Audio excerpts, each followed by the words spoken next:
Diary ഉണ്ടാക്കിയാലോ? അത് തന്നെ, ഒരു മിനി ഡയറി. അതിനായിട്ട് ഞാനിവിടെ 4 വൈറ്റ് പേപ്പർ എടുത്തിട്ടുണ്ട്. നിങ്ങൾക്ക് വേണേൽ കൂടുതലും എടുക്കാം. അതിനുശേഷം ഈ കാണുന്ന കണക്കെല്ലാം മടക്കി കട്ട് ചെയ്തെടുക്കുക. എന്നിട്ട് ഈ പേപ്പേഴ്സിനെല്ലാം ഒന്ന് അടുക്കി ഒതുക്കി വയ്ക്കുക. എന്നിട്ട് അതിൻ്റെ സൈഡിൽ ഫെവിക്കോൾ അപ്ലൈ ചെയ്ത് കൊടുക്കുക. വേറെ എന്ത് ഗ്ലൂവും യൂസ് ചെയ്യാം കേട്ടോ. എന്നിട്ട് ഞാൻ ഇവിടെ ഒരു പേപ്പർ ക്ലിപ്പ് ഇട്ട് അതിനെ ഉണങ്ങാൻ വേണ്ടി മാറ്റി വെച്ചു. ആ സമയം കൊണ്ട് അടുത്ത പണി ചെയ്യാം. ഒരു കാർഡ് ബോർഡ് എടുക്കുക. എന്നിട്ട് ആ പേജസിൻ്റെ സൈസ് ഒന്ന് കട്ട് ചെയ്തെടുക്കുക. അതിന് ശേഷം ഒരു വൈറ്റ് പേപ്പറിൻ്റെ മണ്ട ഈ കാണുന്ന കണക്കെല്ലാം ഒന്ന് ഒട്ടിച്ചു കൊടുക്കണം. എന്നിട്ട് അതിൻ്റെ സൈഡെല്ലാം കട്ട് ചെയ്ത് കളയുക. അത് ഈ വീഡിയോ കാണുന്ന കണക്ക് എന്താണെന്നല്ലേ, നമ്മുടെ ഡയറിയുടെ കവർ. Yes, it is. ഇത് കണക്കെല്ലാം ഒന്ന് ഒട്ടിച്ചു കൊടുക്കണം. അപ്പം നമ്മുടെ ഡയറിയുടെ കവർ റെഡിയായി. ഇനി എന്താ, ഈ പേജസിന് ഡയറി കവർ ഒട്ടിച്ചു കൊടുക്കുക. അപ്പം നമ്മുടെ ഡയറി റെഡിയായി. ഇനി ഒന്ന് ഡെക്കർ ചെയ്യാനായിട്ട് അതിൻ്റെ ഫ്രണ്ടിൽ ഞാൻ ബ്ലാക്ക് കളർ പേപ്പർ കൊണ്ടൊന്ന് ഒട്ടിച്ചു കൊടുക്കുകയാണ്, ഡയറിയുടെ ഫ്രണ്ടിലും ബാക്കിലും.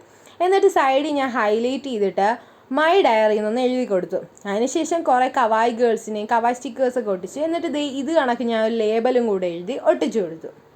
അപ്പം നമ്മൾ ഡയറി അതുകൊണ്ട് റെഡി ആയിട്ടുണ്ട്. നമുക്കിതിൻ്റെ അകത്ത് എന്തും എഴുതാം. അപ്പം ഞാൻ ടു ഡു ലിസ്റ്റ് എഴുതി. അപ്പോൾ വീഡിയോ ഇഷ്ടമായെങ്കിൽ ചാനൽ സബ്സ്ക്രൈബ് ചെയ്യണേ.